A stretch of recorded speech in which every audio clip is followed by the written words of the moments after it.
Hello, Dustin. What do you want?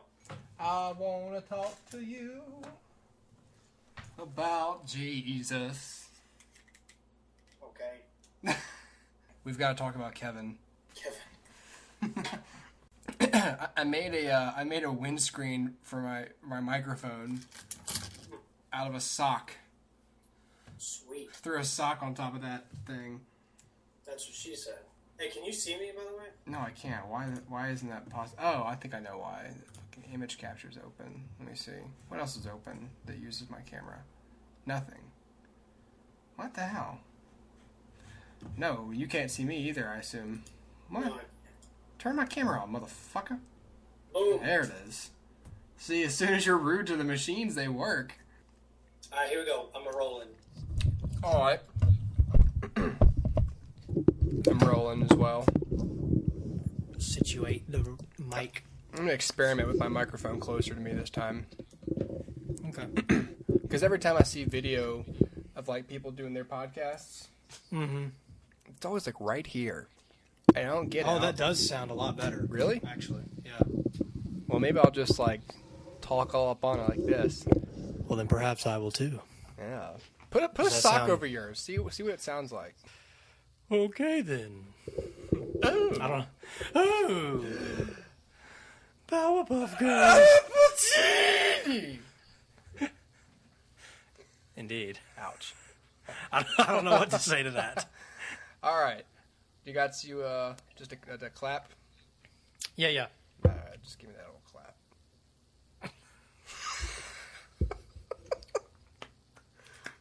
All right, here you go. All right. I bet that's how suddenly the onset of the clap is. I bet it's Probably. Yeah. 1 minute you're clean, the next minute, not so much. Next minute you're clapping all the way home from the doctor. Hello, everybody, and welcome to episode 47 of the HooperCast. It is Monday, December 12th. Correction, it was definitely December 2nd, not December 12th. 2013. Hello, Dustin. Hello, Hooper. How are you? I'm quite well. That's good. Yeah, It's been a while since we podcasted. it's been a long time. Our lives have been quite busy. Indeed, they have. When was the last time we podcasted? I believe it was about Man of Steel?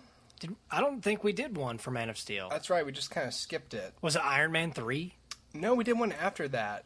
Anyway, our loyal listeners know what we talked about last time. All of you loyal listeners in the Middle East and 3 of you in America. Thank you so much for listening. You've kept the Hooper ship above sea level, although that's about it. Because Yep. a lot has changed since we podcasted. I'll go ahead and get this out of the way. We've moved. If you can see, Yeah. the listeners can't, but Dustin can, because I don't want I you see. fucks to know where I know. live. But yeah, it's a nicer place, man. We're on the other side of town now, but It's pretty awesome. a little cheaper, but like way better. Yeah. So I can't really turn the computer. I'll show you later, I guess. Okay. This is good pod. But yeah, so that was excruciating. Oh, I got a few anecdotes about this moving process, by the way.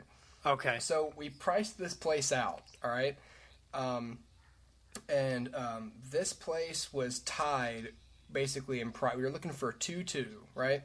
Mm-hmm. Not a ballerina skirt. 2-bedroom, Right. 2 baths. Yes. Can you hear that? I can. Sounds like someone's trying to break into Hooper's place. So he's now left the computer to see if there's a burglar. What is that? What the fuck? That's just so... It freaked me out, man. Yeah, that was weird. Because you could hear it, right? Yeah, I thought there was like the Tattletale Strangler behind Yeah, it. it was just like... There was just silence, and all of a sudden, like Yeah. against the door, like a creature with claws, like, "Hoopa!" The hash slinging slasher. Yeah, or Who's in Rabbit's House or whatever that was. Mm-hmm. What was this? Oh, it's just a power washing notice. Okay. Anyway, so we're looking for a 2-bedroom, 2-bath, and so it was between this place and another place that's basically off the same main drag. Same prices. The other place was like, oh, but we'll also pay for your cable. We were like, yo. So we were going to pick them. Yeah. So as we're leaving, I have like measuring tape with me. And so we actually get to tour the other place. We didn't tour this place before we started renting here. We're going, and I got measuring tape. I'm like, I don't need it. They'll have the dimensions on the brochure, and that'll be the end of it. We get the brochures, and so we're in the car, and I'm looking, and they're blank, and I may have already told you this, but basically, it was like a 3-week back and forth with this place just to find out how big the bedroom was. Oh, that's right. Yeah, I do remember this. And it never got resolved. Like, they just never got back to me about it. Didn't even send maintenance over there to measure it. I had to berate them about it. And eventually Mrs. Hooper just said, let's just go for 2-1. So we went back to this place, who had like way better staff, just way nicer staff, lower price. And so we came in to look at the place before we officially signed the lease. But we were just like, this is fine. Like, it has an extended living room, a smaller balcony. You don't really use the balcony that much. Washer dryer connection. So, it was just a nightmare at the other place. So we finally settled here. And we started here in November, and the other place wasn't going to end until December. So we had a month where, November I had to pay 2 rents. And that was tough. But the flip side was we had plenty of time to move out. So Mrs. Hooper had time to come over here and paint the baby's room. So we got that all painted. It looks really nice. What color is it? I saw a couple of paint swatches. Lavender. It's the same color as my GarageBand sequence, actually. Gotcha. So it looks good. So she had time to do that, and I spent one weekend with a friend hauling everything that was big over this place. So we finish up getting everything big over here. So I just take every day. I just go get a small amount of stuff from the other place. We have till December 1st, I was told. Okay. So I'm going to get in the mail from that other place too. And this was on Thanksgiving Day. This was on the 28th of November. And I remember it because Thanksgiving I was off of my morning job, so I had time to go over there and just get the rest of the glass and food out of the fridge was all I was supposed to get out of there. Because the whole plan was, okay, on Friday we're both off of both jobs, so we have time to go over there and clean it and get everything else in 2 carloads and blah, blah, blah. Right. And then, on Saturday we can give them the keys and we'll be fine. So I go over and I pick up the notice, and it's like, and so it's like, sewer charges, stuff like that that's, 2 months behind on their end kind of stuff. December rent. I was like, excuse me? And it said it was charging me for rent for December. Really? I was like, Yeah. So I walk over to the office, and they're closed. They have a sign that says the observance of the holiday will be off, 20th and 29th will be in Saturday. Right. And I was like, son of a bitch. So I'm really angry. So I call my wife, and I explain, I'm just like, they're trying to charge us the same rent, and they're trying to get more money. Those are the same thing. And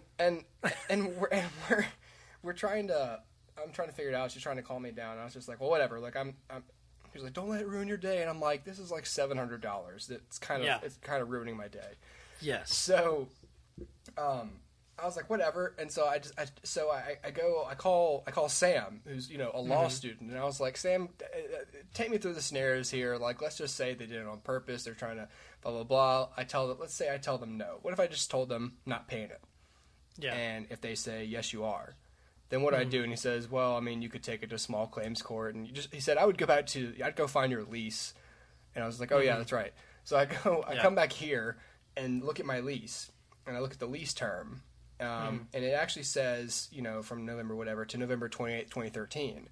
I was like, so if this actually went into small claims court, I need to be out of here today. Like everything. Yeah. Right. Now they had told me December 1st on the phone, my word against theirs. But I thought, well, I still have the end of the day to get everything out of here. So I went so I was like, so I was grabbing like everything else that was left, and there's a bunch of just trash and a lot of small stuff, which was the worst. Right. So I'm pulling everything out of there, and I thought, worst case scenario, they charge me for not cleaning it, but at least legally, I've done my duty to be out of here. Right. You know, and I even made a video and like saved it in 3 different places with a timestamp on it, like my watch, like I'm a fucking kidnapper, you know, with a newspaper, and like so. If you ever want to see your child again. Oh my god, I made a video and I was like, hi, my name is Hooper. Well, you know, I didn't say Hooper. Yeah. I was like, I live at. That'll stand in court. Yeah.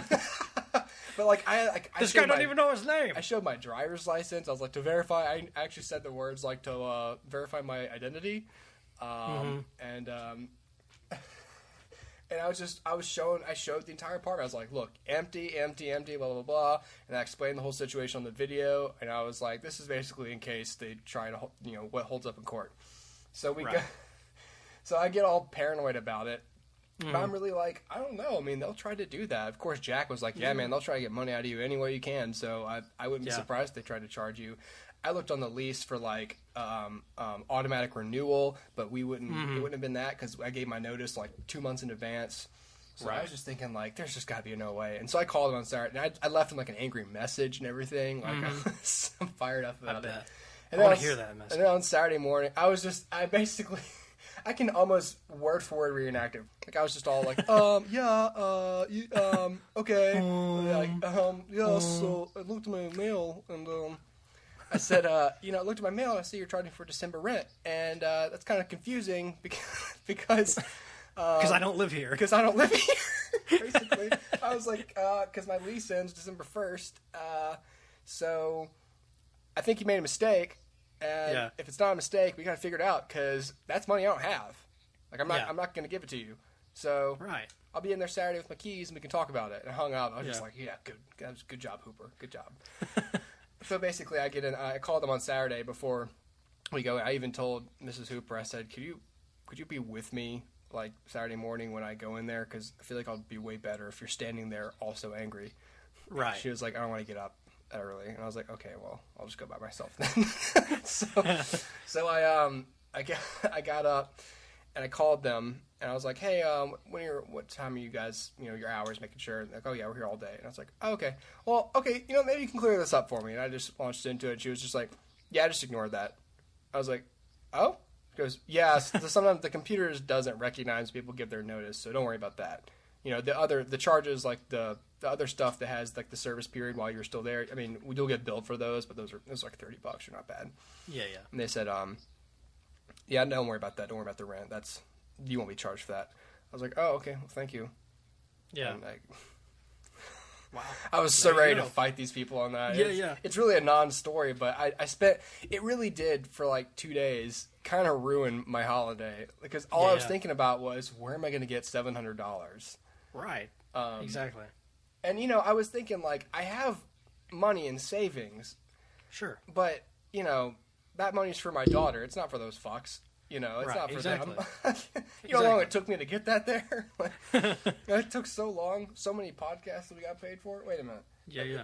We're in the clear as long as they don't find the hole in the wall I put there. Next day, we were pulling, like, nails and stuff out of the wall, and it was a screw, but I thought it was a nail. So I pull on it, and just a fist-sized thing of the wall just comes out with it. I was like, and I thought Mrs. Hooper was gonna rip my head off. She just laughed. Yeah. And we were like, well, we put it back. I kept trying to like just push with it some back. chewing gum. I kept trying to just push quick, it back. Quick, chew all the gum. Yeah. And she's like, well, wait, hold on. Don't put it. Stop touching it before it falls apart, you know, into other pieces. Right. We'll go get the spackling because we have to do that anyway. And we'll basically just glue around it. We'll use the spackling as like an adhesive and smooth it out. Maybe they won't find it. Although she's convinced they're going to find it. I'm like, I don't think so. So they might. Talk about the telltale heart, because I'm just thinking, like, I just hope they don't get a call like, yeah, there's a big hole in the wall. So I'm hoping the fact that it's right by the front door is just, you know, hiding in plain sight. Yeah, true. Although if that's where they congregate, they'll look straight at it. So, well, you were in that apartment. Remember when you walk in and there's I guess that was before we hung the chalkboard there, because that's what Kellen and Caitlin gave us for our wedding. Mm-hmm. But right when you walk in, basically where the trash can was, right above that. Oh, okay. I got you. Yeah, So, yeah. And it was a fist size piece? pretty much. Wow. That is crazy. It's not that deep. Most of it's just the face of it, but enough to where like it comes Right, off the yeah. white wall and there's like the brown and then like kind of a Yeah. smaller hole. So it's really not that bad, but it would probably go under the not normal wear and tear that Yeah, they exactly. provide for. So who Yeah, knows? We might get charged for that. Yeah. Anyway, now we're in this place. We're out of the other place completely. So it's nice. My dad was talking on the phone with somebody about it, and he was like, "Yeah, they traded it up. Like it's way better." And I was like, "All right." Yeah. So yeah, it's good stuff. We have Sweet. cable now too, so I've been Awesome. DVRing shows.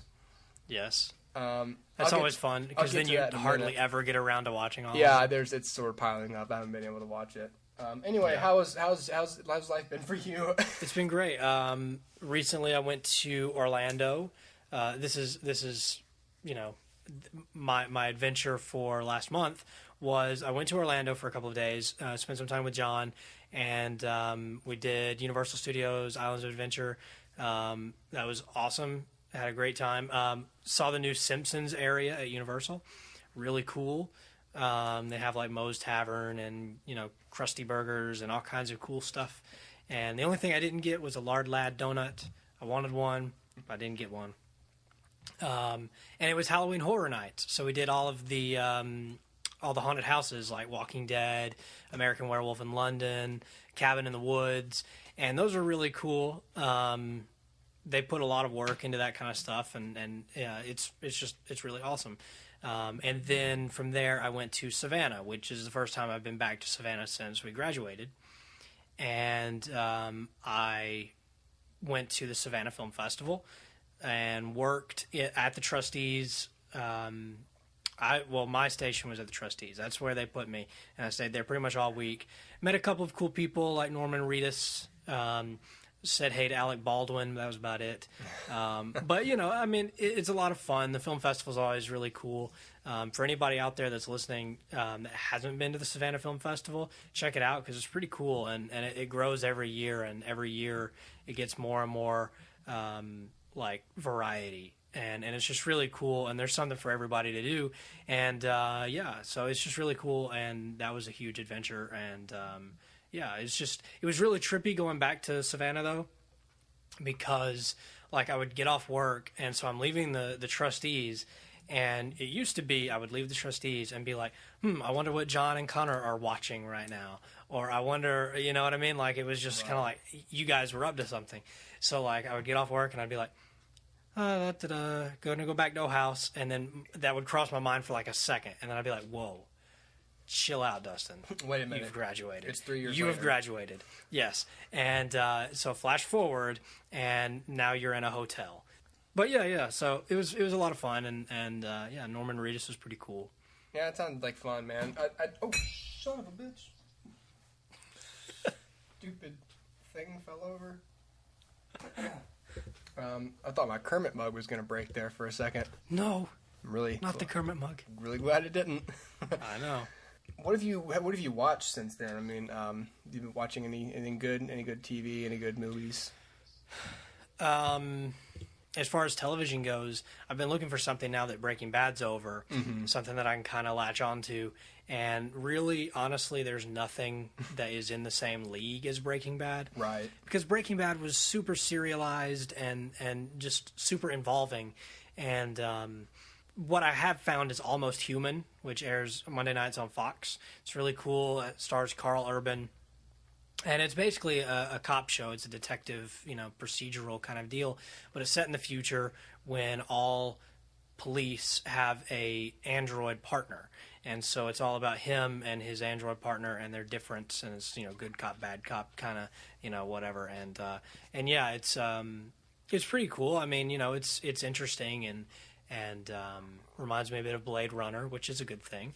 And, it's cool. But again, I'm really looking forward to seeing how Breaking Bad has kind of shifted the paradigm of television.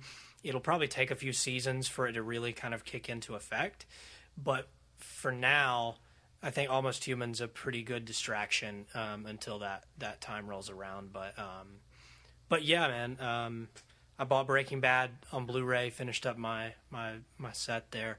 I didn't get the big barrel, the $200 barrel, right? Because whatever. Yeah. But I already have all of them separately. So yeah. Anyway, but yeah, no, it's cool. So I'm debating on watch it. Well, I'm going to watch all the way through Breaking Bad again, but I think I'm going to wait until January to start it. But Nice. yeah, no, it's awesome, and so that's about it. Yeah, I'm slowly putting Mrs. Hooper through the Breaking Bad ringer. Yeah. We've gotten about to the point. I don't think she'll ever talk about the show if she ever comes back to the podcast. But we just got to spoiler for Breaking Bad. But in season 2, it's that second to last episode where Jane dies. Yeah. And that put her in like a really because we had a brief discussion around that time about the big question is like when do you as a viewer cease to identify with Walt? Like when do you cease to side with him? When do you kind of think he's gone too far? Right. And she's one of those people who's not really with him in the beginning. Like she's pretty much like as soon as he decides to cook meth. Yeah. She's, which is everyone's kind of like, that's kind of the line everyone draws in the beginning too, but they're halfway against him, Sure. But that was one of those things where I think she realized that the show didn't put her in a good mood. How after a show you sort of like, you kind of like absorb that kind of, whatever feeling you have. Sure. At the end of it. And I know what she means, but it doesn't like ruin my day, but it like puts her in like a supremely negative mood. Mm-hmm. So I'm like, all right, well, we're gonna have to take baby steps through this. Yeah. So we haven't watched the end of season 2 yet, but that's sort of how I'm rewatching the show. But lately, I've been I breezed through American Horror Story. I'm in the third season now, the Coven. I've only seen a little bit of the first episode, not enough to make a judgment on it yet. But the first two, and that's a show, it's weird. I never thought I'd watch it because all I ever saw that show were like the teasers on TV, which if you've seen those are scary. Like they're short and they're really unsettling. Yeah. And kind of surreal feeling. Yeah, and honestly, what's more unsettling about the show is like the DVD, like the box art. And like the credit sequence of each season, because it's all jumpy and there's weird stuff like bugs crawling around bodies and stuff, and people walking upside down upstairs and stuff like that. It's just some weird stuff. That is weird, yeah. The first episode of that first season was actually like scary, and I was like, God, I don't know if I can watch this show because it's gonna mess with me. But the rest of it has horror elements, but it's mostly just it's actually interesting. Like the first season is called Murder House, and are you familiar with the show's format at all? No, I'm not. Each season is a completely new story. Okay. New, timeline. A lot of the same actors, but none of the same characters. Okay. So, which they said by definition makes it an anthology. Yes. Series. So, the first season's called Murder House, and it's basically about, this house that Dylan McDermott and his wife and their kids move into. That's, and there's a bunch of characters who are ghosts who've died in the house, and it sort of progresses throughout the season with that. And that one was really interesting. The second one was called Asylum, and it was in the 60s, and it was based around this, insane asylum where they kind of kept all these lunatics, and James Cromwell's like this weird doctor experimenting on them, and Jessica Lange is this nun. Someone gets possessed at some point by the devil. That was a creepy scene. Like you can ask my wife like that. There's an exorcism scene that genuinely messed with me. Really? Just in the nature of evil. Like when you see a scene like that where you feel like the nature of the devil is pretty accurately portrayed. I mean, not like I know the guy and yeah, that's him, that's Satan, that's Satan all over. He's a jokester, but the way you would think like a real exorcism would go, like, it knows like everything about you, everything you've ever done, like all this stuff. It guilts you and this and it lies and all this stuff. And I was just like, and like, you know, when you lose your cool or you start to feel sad, it just laughs at you. It's like, oh, this is so. It was really well done. Yeah. Anyway, that one was good. I wouldn't say it's as good as Murder House. And like I said, I don't know. For everyone I work with, they told me Coven's like insane. So that one's about like witches in New Orleans in the present day, and I think some occasional flashbacks to. All I saw was Kathy Bates put like an actual like bull's head onto like a slave of hers, like to torment him, and I was like, whoa. Wow. Like, whenever you see Kathy Bates, you're like, something bad's going to happen. And yeah, you're already kind of scared. Yeah, exactly. I'm terrified of Kathy Bates. Yes. So, yeah. So it's a good show. So I put the DVR on that. And I DVR'd a couple of things on TLC. One of them's called Extreme Cheapskates. Oh, I saw that on Netflix. Yeah, is that any good? I haven't watched it, I but saw I saw that it was on Netflix. Oh no, I haven't watched it, but I saw it, but I didn't watch it. Yeah, so there that and a couple other things, but I've mostly just been here and there watching stuff kind of aimlessly. Things just cooled down. Like we were in sweeps for a while, and then this football show we've been doing that split my schedule up. So I was working like 6 days a week at the station, like for about 3 months. So I was just so busy, and we were trying to move, and we're this and that, and blah blah blah blah. And my brother got married, and sweet. Now everything's back to normal, so awesome. Relatively normal. So yeah. Anyway, well, interesting piece of news I wanted to discuss with you because I don't see how we cannot. I was surprised the other day when one of the editors ran up to me and said, "Did you hear Paul Walker's dead?" Yeah. And I was like, "Really?" And I thought it was a hoax at first because they said he died in a fiery car crash. Yeah. I was like, okay, well, this can't be true.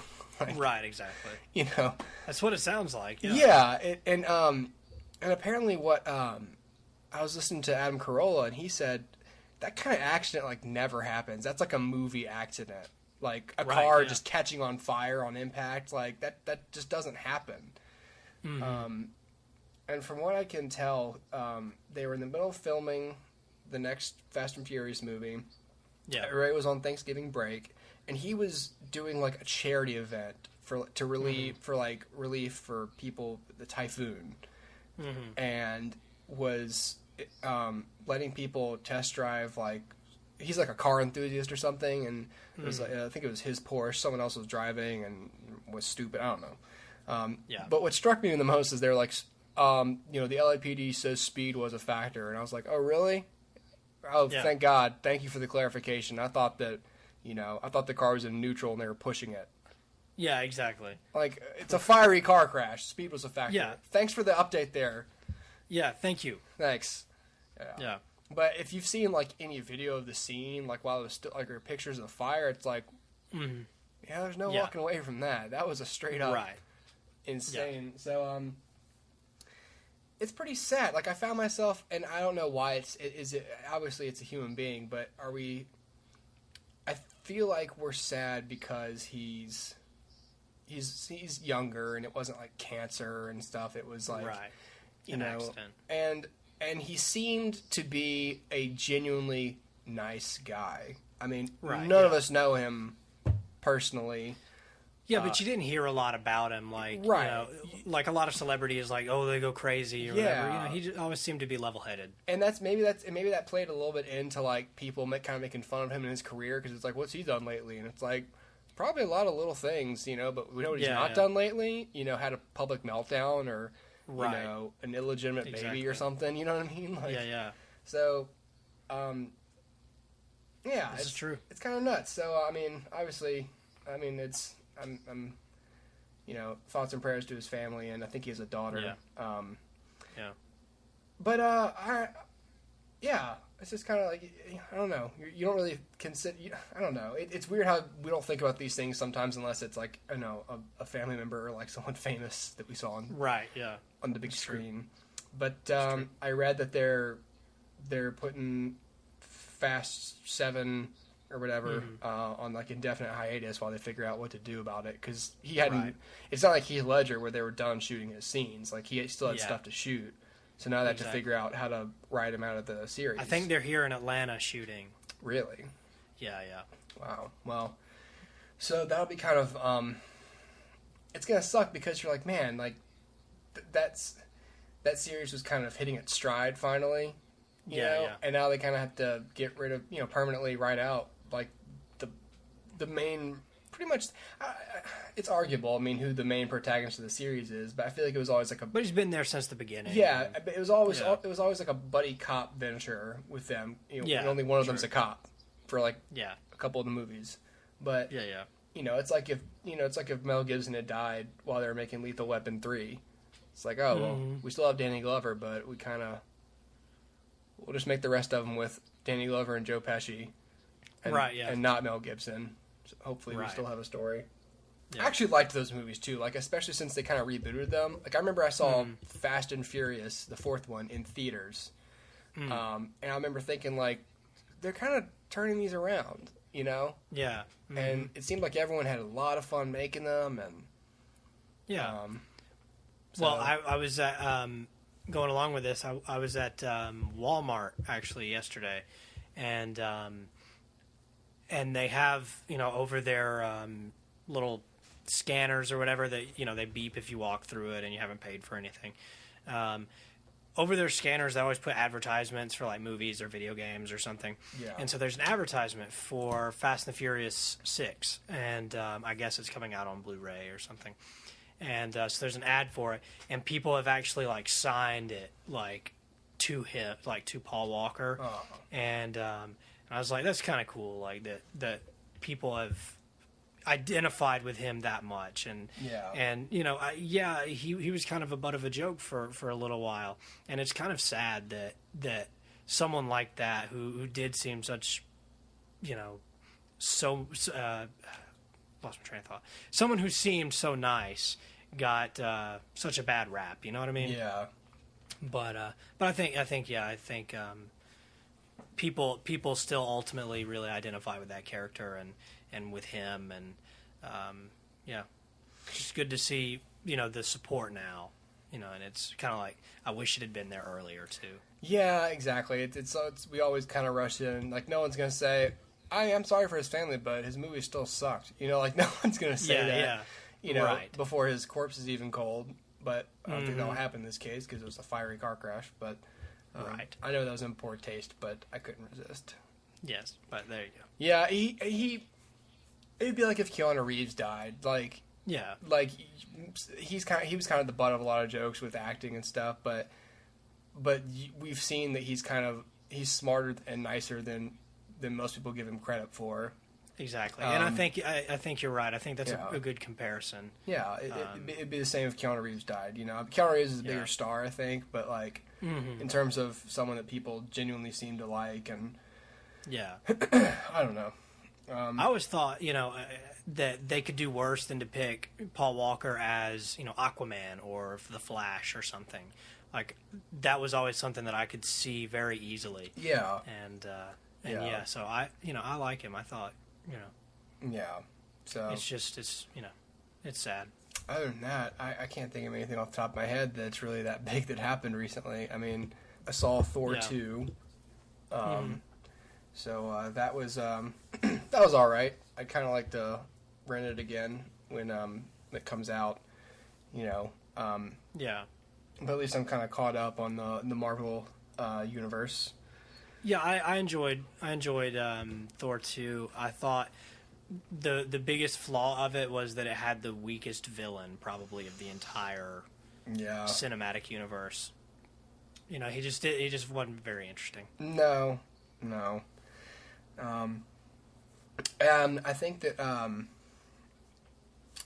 you were telling me earlier that you are kind of less excited for kind of the rest of the Marvel universe. Yeah, it's really strange because to take the most interesting movies that are coming out right now, right, and not and lessen the anticipation of them. It's after the Avengers, we've had 2 movies. So we had Iron Man 3, which I think you probably know. I didn't particularly care for very much. Yeah. I mean, I thought it was good, but not great. And then Thor 2, I did enjoy better than Iron Man 3, just because I had more fun with it. But it certainly had its problems, but yeah, it's really, really strange, because it's not that I'm not going to see them anymore, because I will, but it's that I don't have any anticipation for them anymore. There are not going to be moments where I'm like, oh man, 2 more weeks, can't wait. I'm probably never going to do that again. It's just going to be, oh, it's out, I guess I'll go see it. And it kind of sucks, and I don't know if it's just because it's been oversaturated, that they've just kind of been spreading themselves too thin, or if it's just all the news. Like there's constantly news about those movies, and I don't know if it's just the fact that we're going to have to sit through Guardians and Ant-Man and Doctor Strange and whatever else before we finally wrap the whole thing up with Avengers 3. Which I assume is going to be kind of the bookend of the thing. I don't know where they're going to go from there. Everyone dies. Yeah, the end. But maybe they'll kill Stan Lee. Like, they'll have a cameo in that, and they'll kill him, and then it'll be the end. When he dies, the screen just goes black, and it's just the end. Well, his imagination the died. whole, not only that, but all the characters, like, cease to exist because... Yeah, they just that's disappear. it. Like, Thanos goes back in time and kills Stan Lee, but then, like, the whole universe just, like, just falls into a black hole, and that's it. Implodes. That would be awesome. Like, he knows that would actually be really cool. He knows by killing Stan Lee, he's also killing himself, but he knows he's taken, like, all the Avengers with him, all the X-Men, the Fantastic Four, everyone just... just out of existence. Or he goes back in time and, kills Stan Lee's mom. I wish he would go back in time and get rid of Amazing Spider-Man, because that would be amazing. Well, I guess he would be, technically, so at least we can thank him for that. Yeah, thank you, Thanos. Yeah. Saved us from that travesty. Infinity Gauntlet can erase Mark Webb's awful work. Yeah, which, by the way, we're going to have to talk about that in a minute. But yeah, it's just that I don't have much of anticipation for the films anymore. And for Captain America, it's just kind of like, yeah. And same with Guardians, and, so whatever. Here's what I think of those movies. To me, what was always the most interesting part of them, I mean, the first movie that kind of got us even interested, and they know it in this universe, was Iron Man. Yeah. And I've always, I mean, we've talked about this, and I think if you enjoyed the Iron Man movies as much as me, maybe you'd be more invested in the series still. But sure. That's what divides the two of us, and it's like, it does need to be more than that, and I'm only ever looking forward to the next movie that Robert Downey Jr.'s in, because I'm interested in that suit. I'm interested in him. I'm interested in that. I'm interested in seeing the Hulk. I'm interested in the core Avengers. Yeah. I loved every one of the Phase 1 films, and I loved the Avengers. And I like it, and I really liked Iron Man 3, but I was also thinking, now we're getting to this Phase 2 where they're spreading out, they're making more stuff, which is great. Like, I love that they're making more, that they're expanding the universe, because that's going to bring characters to life that people don't know. At the same time, though, I feel it's just like, what can I compare it to? I don't know, but it's just, I don't know, it's a relatable feeling, but you feel like if I don't watch every one of these movies, I'm not going to understand something in the movies I do watch. Like, I can't watch Avengers 2 without watching Guardians of the Galaxy and Thor 2. And like I told you, the reason I even saw Thor 2, I was going to see it eventually, but I went ahead and saw it now so that I could just kind of read about the universe without spoiling it for myself. I am excited for Captain America 2, but not in the way where I'm going to, like, rush out and see it. It's more of how are they going to tie this into the universe? And it's only slightly more interesting than just reading about what they do. Sure. And so I don't know if it's just if they're diluting, if there's too many people in the pool, and it's not as interesting, I think that's I think that's probably it, because it's becoming less focused on the core Avengers that I liked in the first place, and more of these like talking raccoons and a bald chick and Benicio del Toro. It's exactly that, because like you, I like Iron Man, I like Hulk, I like Thor, I like Captain America. Yeah. But on the other hand, I hate Hawkeye. And I hate Black Widow. Yeah. I think they're worthless characters that need to be removed because they don't serve a purpose. So when I see in Captain America 2 all the scenes with Black Widow, I'm like, I don't like you. I don't want to see this movie. And I wish I could see Dustin's eyes right now. He's just like incensed. No, it's so true, because I hate Black Widow so much. Yeah. And I hate Scarlett Johansson, and I hate everything. But and that overrides my love for Captain America. Yeah. And so it's a little bit of that, because I don't have any interest in the Guardians of the Galaxy, but I know I have to see it. So it's kind of like two things. One, there's a lot of characters that I feel are taking away from the characters I like. And number two, it feels like a chore, because I have to go see that movie, and I know I have to do it, and there's no way around it. If I'm going to continue watching Avengers, I have to see this movie. And that to me is like, ugh. And, it would be like, if you were watching an anthology, TV show, or, I guess it's like the comics, where sometimes when they do the death of Superman, you've got to go pick up the Justice League book, even though you don't care, just to get that whole story. And it's just to me, that's a little aggravating, and it kind of makes the movies seem more like a Saturday morning cartoon than an actual legit standalone film. Mm-hmm. And for me, and obviously I think I'm probably in the minority here, but for me, I've just lost interest. And although I will keep seeing them, and I'm sure I will keep enjoying them, I don't look forward to them anymore, is my thing. They're not an event for you anymore. They're not. Yeah, I can understand that.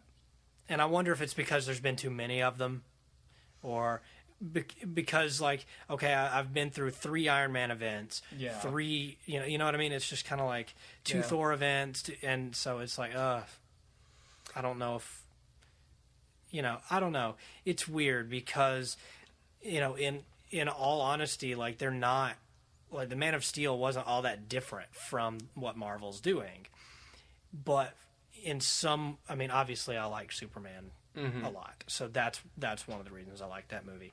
But there is something about it that seemed like it was at least trying to delve deeper than say Thor 2. And while I enjoyed Thor 2, it just didn't satisfy me on a deeper level.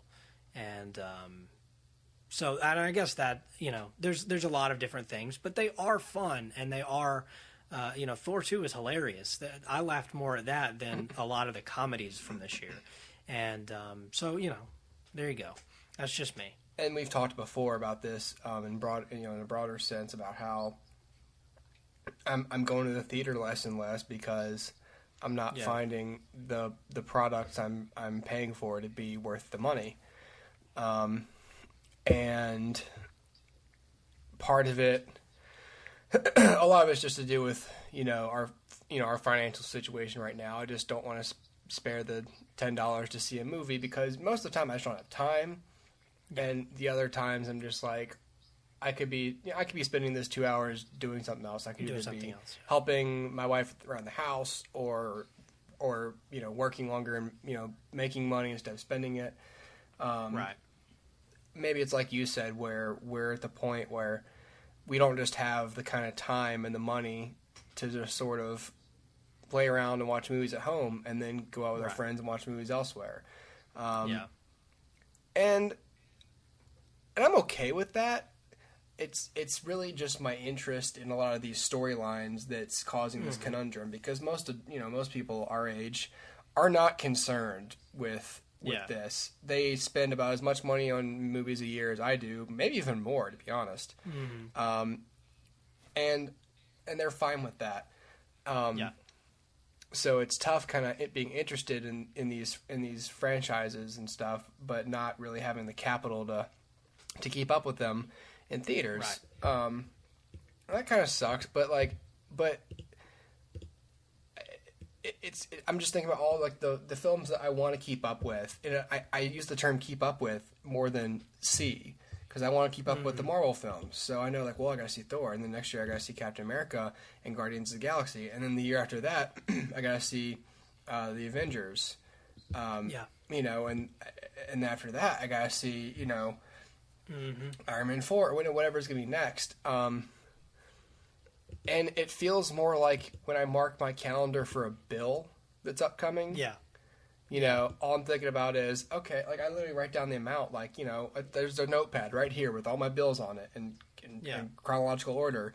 And at this point, it's going to be like, oh, okay, blah, blah, blah, to Verizon on this date for this. This is the final date. It's going to be like, blah, blah, blah, $10 to Captain America. You know? Yeah. And I don't like it feeling like that. Yeah, that's true. So maybe it's better that I'm not married to somebody who's like, let's go out and see a bunch of movies. I don't know. I mean, that's a statement on the whole industry itself, but especially with these films, like these films are kind of barely still enough to make that an exception for. Yeah. You know? No, that's very true. I think this is one of the first times in film history where you have to really think about the product that you're going to get for your price. And it's never really been that way before, because I feel like there was a higher percentage of it being good, whatever you see, back in the day. And then it was also probably less expensive. And now it just feels, it feels like a chore, or like, you know, a bill that you have to pay. And so you have to pick and choose and say, okay, this year it's The Hobbit and Anchorman and Thor, and that's it. And it sucks that you have to do that now. And that's an indictment of the industry. Yeah, I think so. I mean, because it's one of the only industries where the product doesn't matter, where the product isn't regulated. Yeah. It's all about, you know, money and, you know, whatever. And it's like, I think we've had that conversation before. Yeah, like, and even to the point where even if the product, like, even products that look good, and you know, like The Hobbit, like I want to see it, but even that hits my feeling like a bill thing, because I want to see it, but I'm thinking about, you know what I mean? I'm just thinking about the fact that if I'm going to, I'm going by myself, and I don't know. See, that's where VOD starts to appeal to me, because then it's like, you know, even especially if they made it cheaper. What if VOD was cheaper than the theaters? Yeah. You know, like if I could just, you know, even a week later, like talk to my wife and say, hey, we could take $5 right now. We could watch The Hobbit in this living room. We could pause it. It'd be in high definition. We could cook.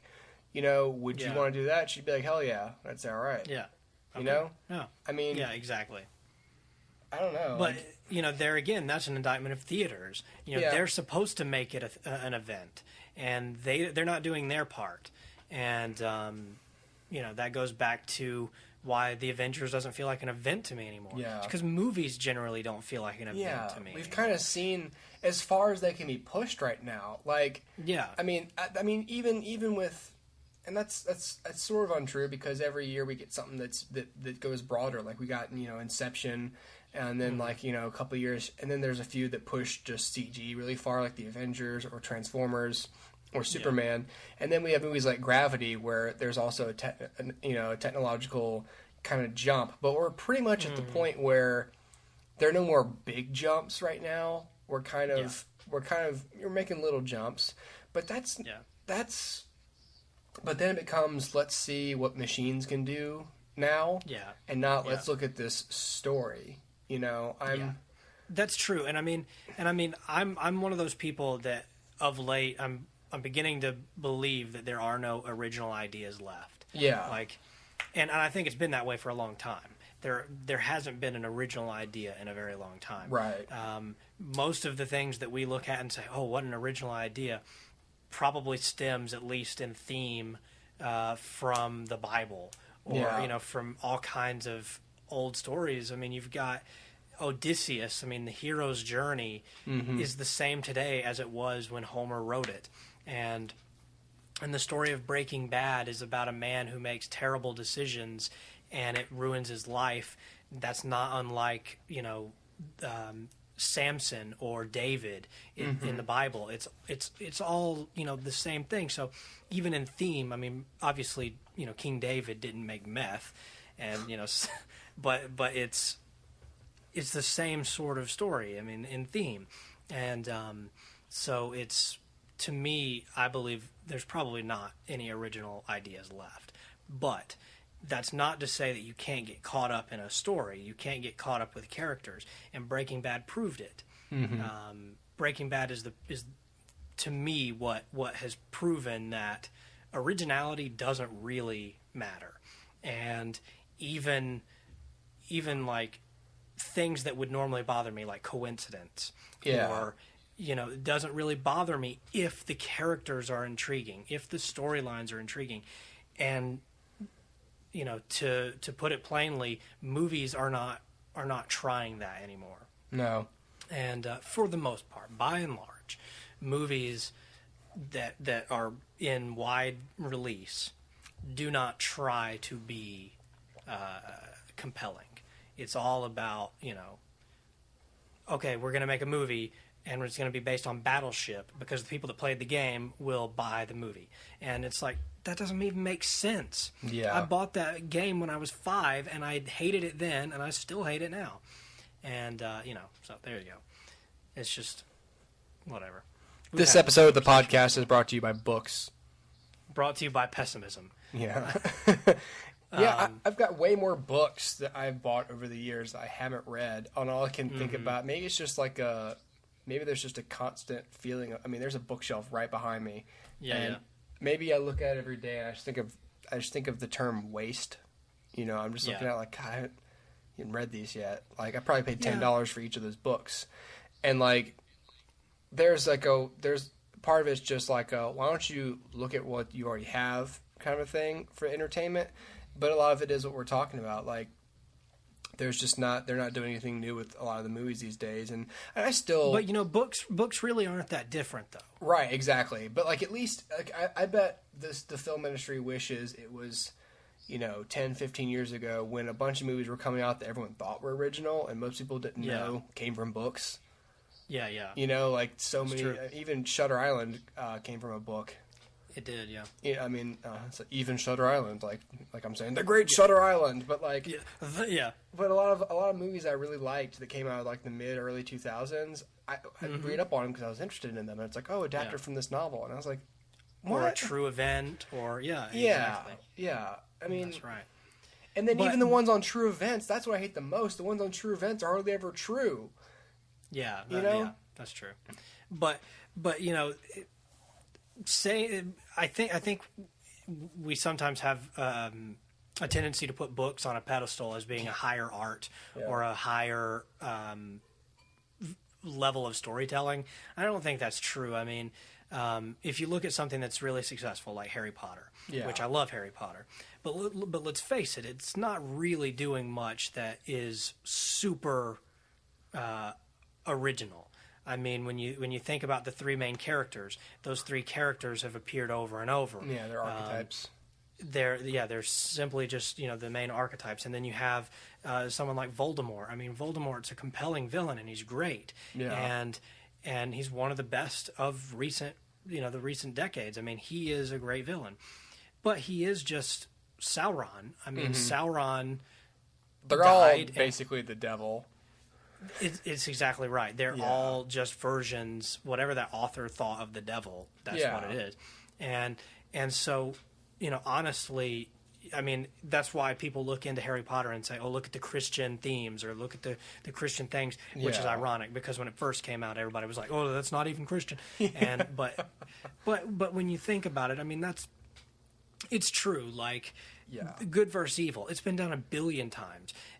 Harry Potter is Lord of the Rings. Harry Potter is Star Wars. Harry Potter is all of these things, and they've essentially, originality is stealing from the things that you like and creating new character names. And and so, you know, when you put books up on a pedestal like, oh, look at Harry Potter, you also forget, like, yeah, but look at what... Okay, so there's Lord of the Rings. It's a great film. But then it spawns terrible fantasy films like... give me an example here, like... Percy Jackson, which is also based on a book series, or Aragon, which is also based on a book series, or Mortal Instruments, which is based on a book series, or Beautiful Creatures, or Twilight, or 50 Shades of Grey. You think about this, and so you have a good thing that spawns a bunch of bad things, and that's exactly what's happened with Harry Potter, and that happens in every art world. I mean, it's in film, it's in books, it's in painting, and people have always tried to copy the masters and do their own little thing, and it's always just garbage. And so it's just the same with everything. And so anyway, this episode really is brought to you by Cynicism. What's crazy about it too is it's like you said with Harry Potter, like it's like one step forward and then like a million steps back, because for every Harry Potter there's 10 other franchises that are trying to capitalize on what people liked about the Harry Potter movies and books, and some of them turn out not really that great, like the Twilight movies, and then some of them turn out a little better, like apparently, like I said, what I hear from it, like the Hunger Games overall, because apparently Catching Fire was way better than the first movie. That's what I heard. And so because of that, I'd like to see that. But again, like that's $10 there. Like I can't see that and The Hobbit and Thor and Walter Mitty and The Wolf of Wall Street. Like I can't just. That's $50. Right. Exactly. I could gas up my car instead. You know, exactly. Like, and maybe once. Yeah, once exactly. What's crazy is I was reading about the Marvel Cinematic Universe, and after I watched Thor the other day, and it was talking about influences on other studios doing the same thing. And of course, DC was delayed in doing this, and it's debatable when they came up with the universe idea. You could argue it definitely looks from the outside that DC didn't consider doing a shared universe until Marvel did, but I also know that DC was in a long legal battle with the Schuster estate on Superman, or the Justice League or something, that prevented them from really doing anything until Schuster's relatives, lost, and Warner Brothers was like, okay, thanks for holding us up. Yeah, exactly. Plus, you also have to keep in mind that Marvel, DC's been in bed with Warner Brothers for a very long time, and Marvel has the benefit of owning its own studio, which I'm sure DC would love to do, but they're probably still under contract with Warner Brothers and will be for the foreseeable future. So that Warner Brothers, they have to go, everything that DC wants to do has to go through Warner Brothers, and if Warner Brothers isn't convinced that the Flash will make money, they're not going to make it. Whereas Marvel, they can look at it and say, oh, Ant-Man has a great history. Let's make it. Okay. Yeah. And that's about it. And so. And really, like, so I was reading about the Justice League and this, and so also how Fox and Sony want to build an entire universe around Spider-Man because of the multitude of villains he has, but they want to do it with Mark Webb's Spider-Man, so that kind of turns me off of it. But they want to also do one with the Fantastic Four. And what's interesting about this is that I would want to see more of those movies, especially if they're done right, because I know that at least for the next 10, 15 years, I'm going to get entertaining movies in modern versions of characters that I'm interested in. But what I also know is going to happen, and maybe this episode is kind of indicative of the early version of that, is the great thing. I'd love to be Kevin Feige right now, because the great thing about coming up with all of this first is that you do it first, so you got novelty. If you do it right, then even when it's not new anymore, it's good. And then when it's not new anymore, everyone else will still look at yours as the golden age, because everyone's going to think in 10 years. Think about it. Even when Iron Man came out, everyone was like, we've been doing comic book movies for 10 years. and that's just, there's a ton of them. And so I'm amazed that we got past that and people still like them, because now that's a shared universe. Yeah. In 10 years, they're going to be like, we don't like shared universe comic book movies anymore. And then Warner Brothers and Sony and Fox are all going to be like, well, damn it! Because we've been spending like 20 years developing all this stuff, you know, and so many lawyers and so many estates and this and casting people and working out and trying to stay in shape, and Hugh Jackman and, you know, and it's crazy because you just have to chase what people like. Yeah, and, that's true. And studios are not very good at that. Studios are slow at it. They're not run by people who understand, for the most part. Yeah. And, you know, that's why you get a lot of rip-offs, and that's why you get a lot of, like, too late ideas. And and maybe that's why we're getting, I think another reason that we're getting this this kind of cynicism with viewers and people the whole this gets old fast thing. A lot of it's a generational thing that we've had discussions on before, but kind of an offset of that is with things like the internet and Netflix and Hulu, just services, it's made a lot of content more accessible. And so there's less and less, people are exposed to the stuff that maybe you saw when you were younger. People have been able to watch all the seasons of SNL and catch up. You know, your son or daughter has seen more of SNL and remembers it more clearly than you did when you saw it live. And so, you know, a bunch of people have, you know, when the Hunger Games come out, everyone's like, Battle Royale. A movie they never, if this was 20 years ago and that movie had come out, they never would have seen it because it's a foreign film. You know? Yeah, exactly. Like they never would have known about it, and everyone and they would have liked Hunger Games way more because half as many people wouldn't have known about the book because the book was being promoted through like Audible.com and podcasts that these people probably listen to, and it just wouldn't have been as popular of a book, and so it wouldn't have been as popular of a movie. So it would have been more likable because it was new, and there's no Japanese version of it that already exists. Right. And the people who compared it to Battle Royale had not read the other two books, which is much less like Battle Royale. Battle Royale, yeah. So all this stuff, so half of these people saying like, oh, I don't know, nothing new, 20 years ago would have been like, this is ingenious. And so I don't know who's dumber. You know, I don't know if our parents are dumber or we're dumber. Like, are our parents dumber because they thought that this was all awesome stuff, but there were other versions of it elsewhere that they hadn't heard of or earlier? Or are we dumber because, like, you know, I don't think that having the access to it makes us smarter. Right. You know, I think this is true. I don't know. Like, I don't know what it is. Or are we just on an equal playing field? Like, we're same intelligence, but we just feel smarter because we've seen it because we can stream it to our computers. Right. You know, and maybe that's why, because everyone's like, oh, I don't know, I've kind of seen everything I can see.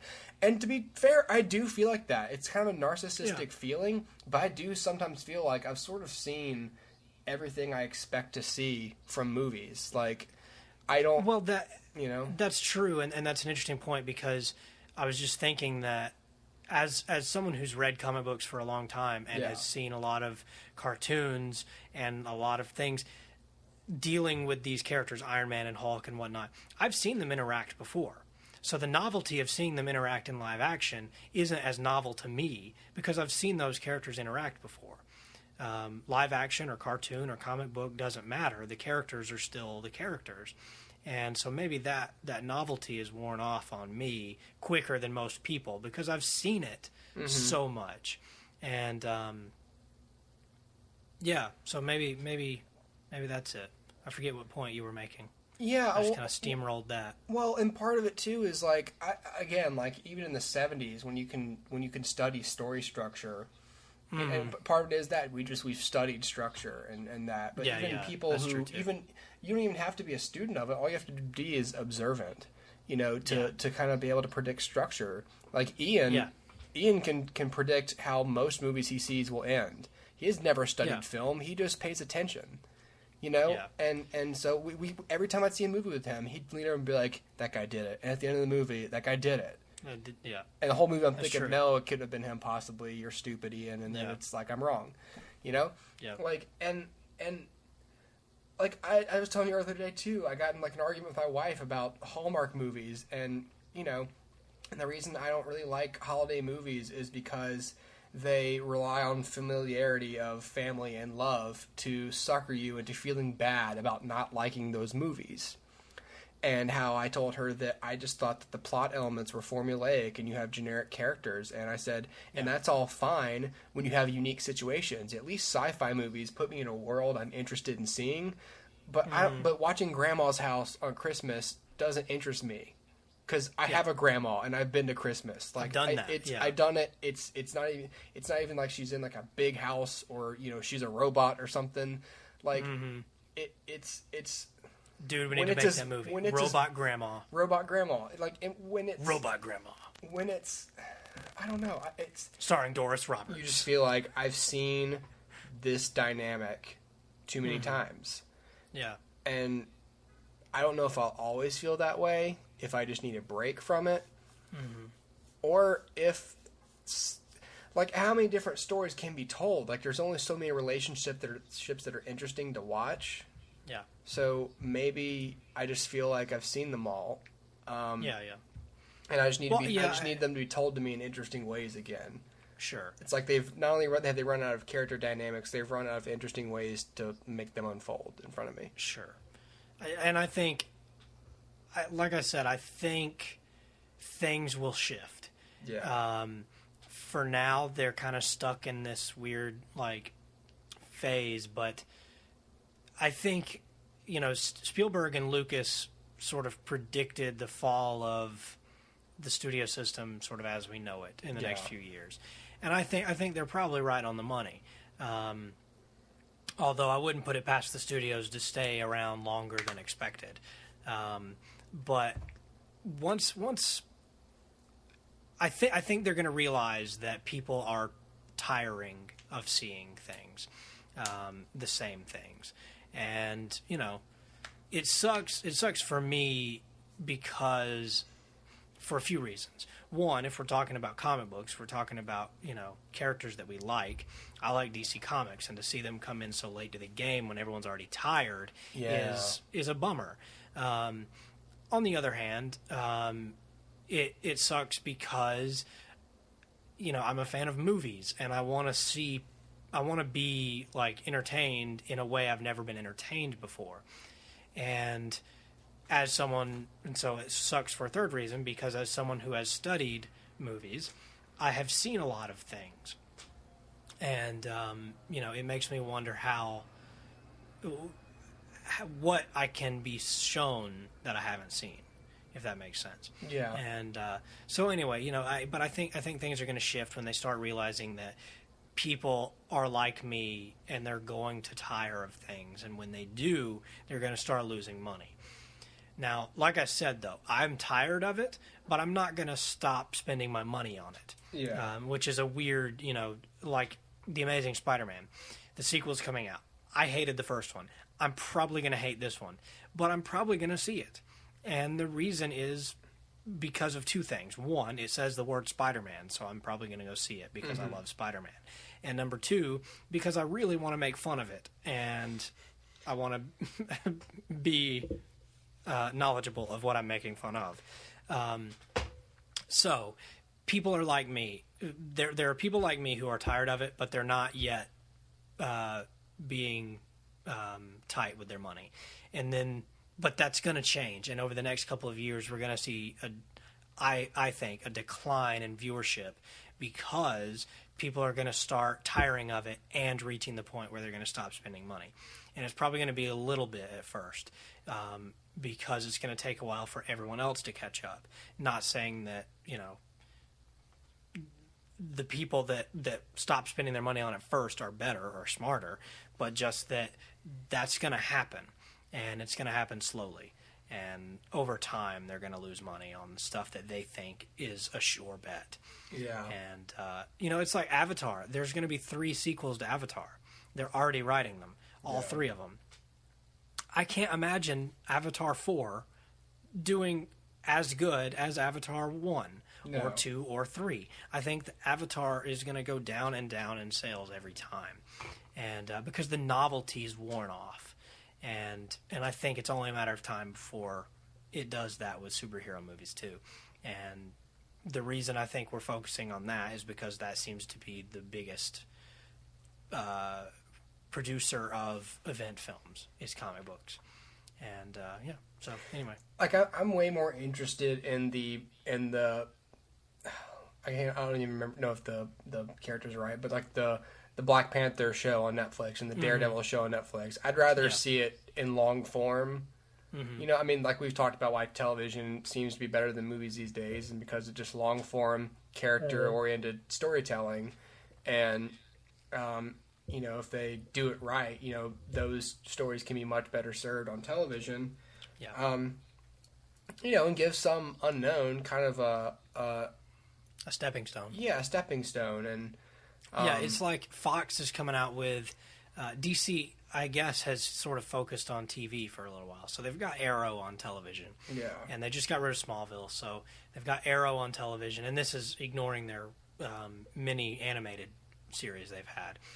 But they've got, I think, 3 or 4 different shows in the works now. And one of them is called Gotham, which is going to be on Fox. And it's about Commissioner Gordon at the Gotham City Police Department in his first few years before Batman shows up in Gotham. Now, you know, whether that's a great idea or not, I don't know. But it sounds more promising to me than Ben Affleck's Batman. And, you know, not to say I think Ben Affleck will be a great Batman. Yeah. I'm not one of those people who've ever really had a problem with that. Whatever. If Zack Snyder, saw something in him, sure, that's great. I trust, as weird as it is to say, and I never thought I would, I trust Zack Snyder to deliver a different and kind of cool Batman. And I trust modern Ben Affleck with a character like that. Yeah. And so anyway, I'm interested in seeing both, but I think the Gordon thing is piquing my interest a little more because it's something I haven't seen. Exactly. What does Gordon do before Batman shows up, and how ultimately he's got to fail because that's why he needs Batman. That's why Gotham needs Batman. And I think that's a cool thing to show a man who is at the bottom of the ladder slowly work his way up to be commissioner and still fail at every turn to clean up the city. And then of course you have his family stuff too. And so to me, if they take the route that I hope they do, which is very character oriented, then that has a stronger premise to me, to watch a man fail over and over despite the best intentions and try to raise a family in a disgusting place. And so there you go. But anyway, all that is to serve your point, which is that long form is kind of more intriguing right now. Yeah, it seems to be what people want. So, yes. What's something positive we can talk about for half a second? I don't know. If you have trouble thinking of that, I don't know. I mean, I'm I'll probably watch more Planet Earth tonight. That'll be nice. Sweet.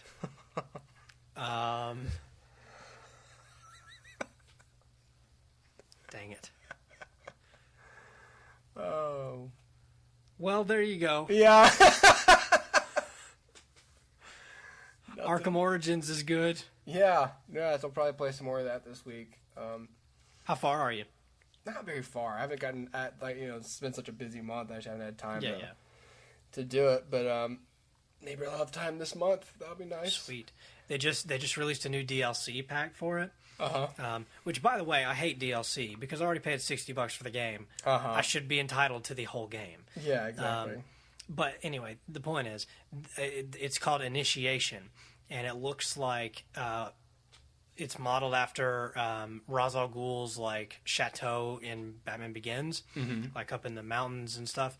And you play as Bruce before he became Batman, training with the League of Assassins, which is pretty cool. That's pretty sweet. He has a beard. I'm That's like, cool. What's up, Bruce? Hey, Bruce. Got a beard going on. That's cool. Beating the crap out of people. Sword fighting. Yeah. But you have to pay however much it is for that DLC. Whatever. Which I ain't doing. Because No. I already bought the game. I never buy DLC. That junk is stupid. Yeah. Yeah. And if you're gonna release it 3 weeks after the game, just put it in the game.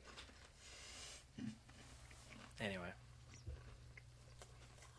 They're just there to irritate you, Dustin. I know, it really is. Yeah. All right. But you know. Well, that's episode 47. A little more pessimistic than I thought it might be, but Yeah. you know. Like we said, the episode's brought to you by Cynicism. But it's true, and it's something that is good to be able to pick up on. Mm-hmm. For real. Maybe we'll have a happier 48. Who knows? Hopefully. Hopefully. All right, Dustin. All right, Hooper. Oh, I'll talk to you later. Okay, goodbye. Bye. Goodbye, all you lovely people out there. So lovely. You look so nice tonight. If her eyes were sad, I could just look at her eyes and tell her that she's beautiful. Would you let me see beneath your beautiful? Would you let me see beneath your mind? Take it off now, girl. Take it off now, girl. I want to see inside. Would you let me see beneath your beautiful tonight? That's a song. I figured. But it sounds like he's like kind of like making her undress. Like, take it off now, girl. Yeah. She's like, I don't want to. I said, take it off now, girl. I want to see inside. And then Who sings that song? I don't know. I assume it's not Peter Lorre, because that's who it sounded like. Take it off now. Take it off. I want to see what's inside of you. Like he's gonna put her on a gurney and like open her up. Yes. Now take the Hannibal anesthesia. Lecter style. Yeah. I want to see your insides, but you're beautiful. But I want to see beneath the beautiful. Like that's how either the song is misspelled, or the beautiful is a noun because it's beneath your beautiful. Y-O-U-R, not Y-O-U''re. Right. Beneath you are beautiful. It's like I want to Yes. see you have beautiful. I want to see underneath it. Yes. I don't know.